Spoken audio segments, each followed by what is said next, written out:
아빠와 함께하는 세계사 제39장 영국의 위대한 극작가 윌리엄 셰익스피어.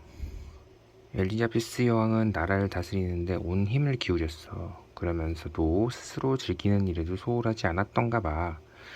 음악을 사랑했던 그녀는 50명으로 구성된 합창단과 완전한 관현악단을 궁전에 두었어. 작곡가들에게 창작료를 지불해서 합창단이 부를 노래를 짓게 했고, 자기가 직접 수금으로 반주를 하면서 노래를 부르기도 했대.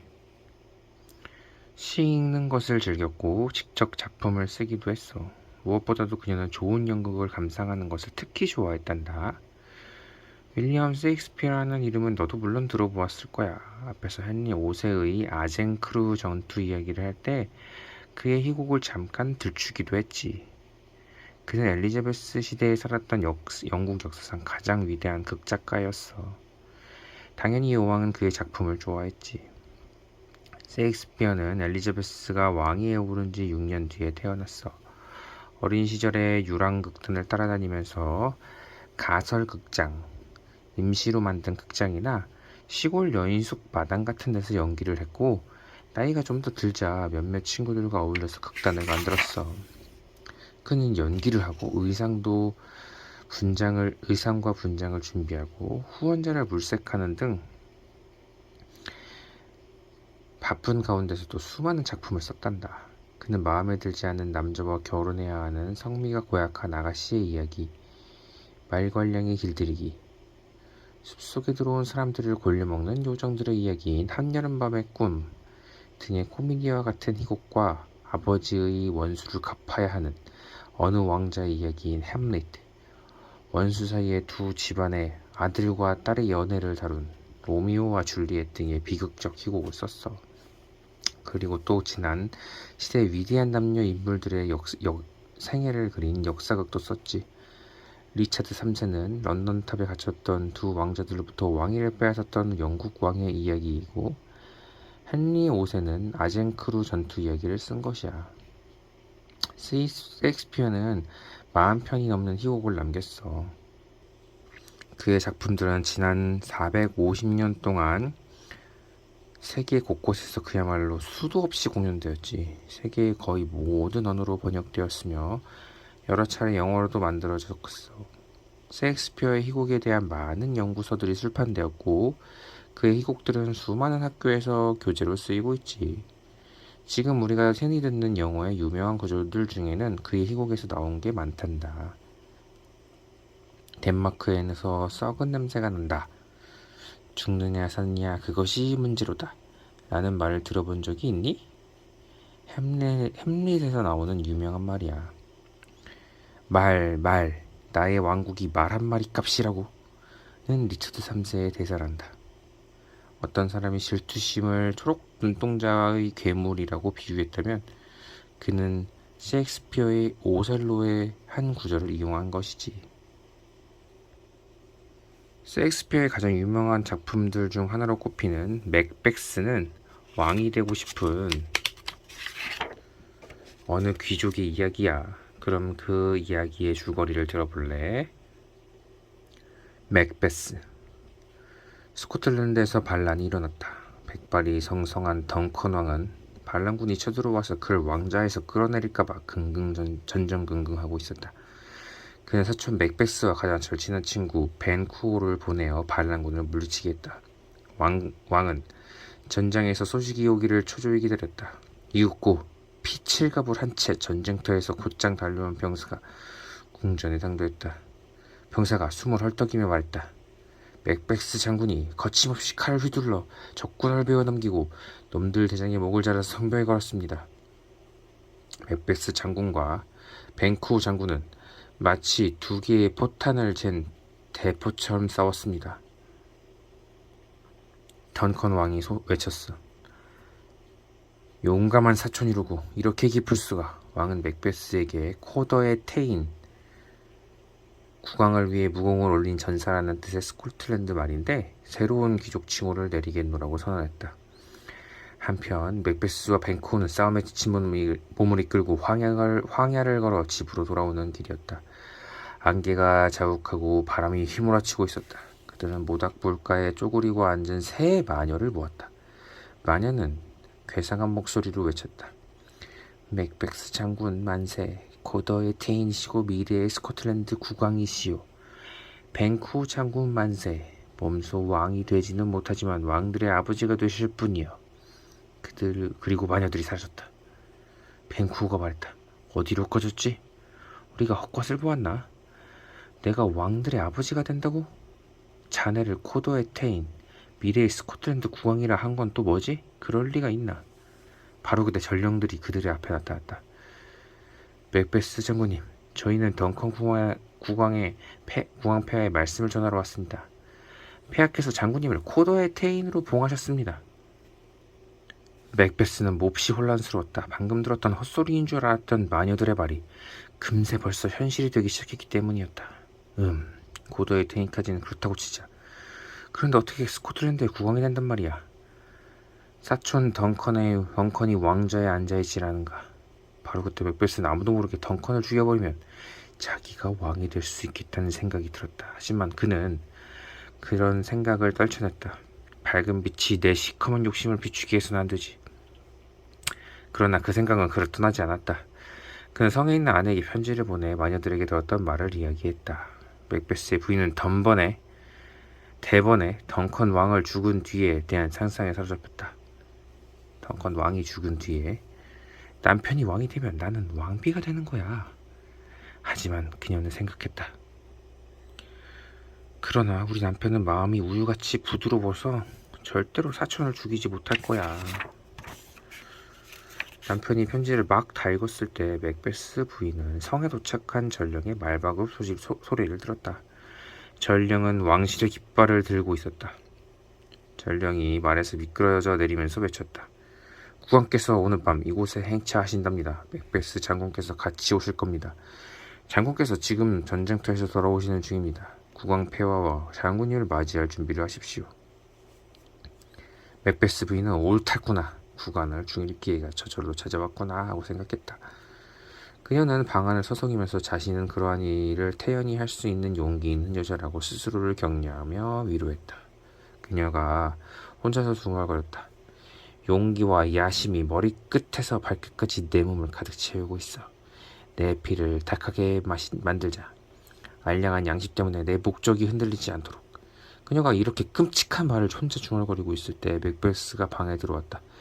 그게 아내에게 말했다. 덩컨이 왔소. 맥베스 부인이 그의 팔을 덥석 잡았다.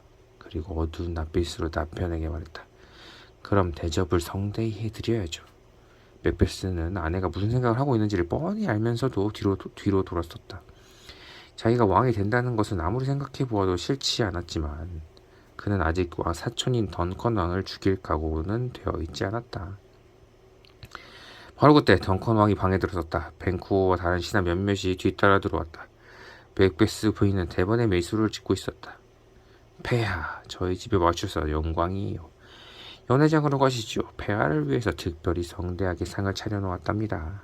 그리고 그녀는 왕을 연회장으로 안내했다. 맥베스는 방에 혼자 남아서 안절부절 못하고 있었다. 그는 이렇게 중얼거렸다. 어차피 할 거라면 한시라도 빨리 하는 게 좋아. 어물거리면 안 돼. 그러나 그건 너무 무서운 짓이란 말이야. 그는 왕이고 나의 사촌 형제야. 그리고 지금은 내 집의 손님이야. 내가 그를 지켜줘야 할 판에 그를 죽이려고 손에 칼을 든단 말이야. 난 차마 그런 짓을 할 자신이 없어. 맥베스 부인이 왕과 신하들을 완연회장에 안내해주고 돌아왔다. 맥베스가 괴로운 낯빛으로 아내에게 말했다. 여보, 우리 그만 단념합시다.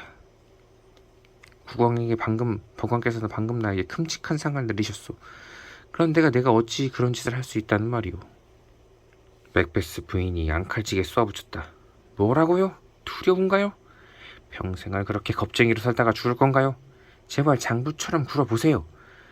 단행합시다. 덩컨이 잠들면 내가 미약을 넣은 포도주를 병사들에게 먹일 거예요. 병사들도 곧 돼지처럼 굴어떨어지겠죠. 그리고 우린 나중에 그놈들한테 다 뒤집어 씌우는 거예요. 맥베스가 머뭇거리면서 물었다. 남들이 우리 말을 믿어줄까요? 맥베스의 부인이 말했다. 믿지 않을 수 없을 거예요. 누구보다 더 슬픈 듯이 울면 아무도 우리를 의심하지 않을 거라고요. 여기까지 읽고 넌 맥베스가 어떤 결심을 할 거라고 생각하니? 자, 맥베스의 결심. 맥베스의 성에서 벤쿠어가 잠자리에 들 준비를 하고 있었다. 그는 칼을 벗어서 하인에게 주고 건네주고 그날따라 별 하나 뜨지 않은 캄캄한 밤하늘을 내려다보고 있었다. 하늘나라의 살림이 알뜰도 하구나. 그새 촛불을 다 껐으니 나도 어서 촛불을 꺼야 되겠는데 그런데 어쩐지 불안하구나. 아무래도 오늘 밤엔 좋지 않은 일이 일어날 것 같단 말이야. 그가 혼자서 중얼거리고 있을 때 맥베스가 들어왔다. 무엇 불편한 것이 없소? 벤쿠가 말했다. 없소이다. 마음이 불안해서 잠을 이룰 수가 없다오. 아까 마녀들한테 들었던 말을 생각하고 있었소. 마녀들은 당신이 고더의 태인이 될 거라고 말했는데 정말로 그렇게 되었소. 그렇다면 당신이 왕이 될 거라고 했던 건? 맥베스가 벤쿠어의 말을 가로막았다. 원, 쓸데없는 걱정을 하는군요. 그런 건 나중에 이야기합시다. 오늘 밤은 그저 편안히 주무시오. 맥베스와 벤쿠가 그런 이야기를 하고 있을 때 맥베스의 부인은 왕의 방을 지키는 병사들에게 미약을 탄 포도주를 먹이고 있었다. 이내 병사들이 픽픽 쓰러져서 코를 골았다. 맥베스의 부인은 병사의 허리에서 단검을 뽑아쥐고 왕의 방에 들어갔다. 덩컨은 이미 잠에 들어 있었다. 맥베스의 부인은 단검을 치켜들고 왕의 얼굴을 빤히 내려다보고 있었다. 그런데 갑자기 그의 얼굴이 자기 아버지의 얼굴과 많이 닮았다는 생각이 들었다. 난 못하겠어.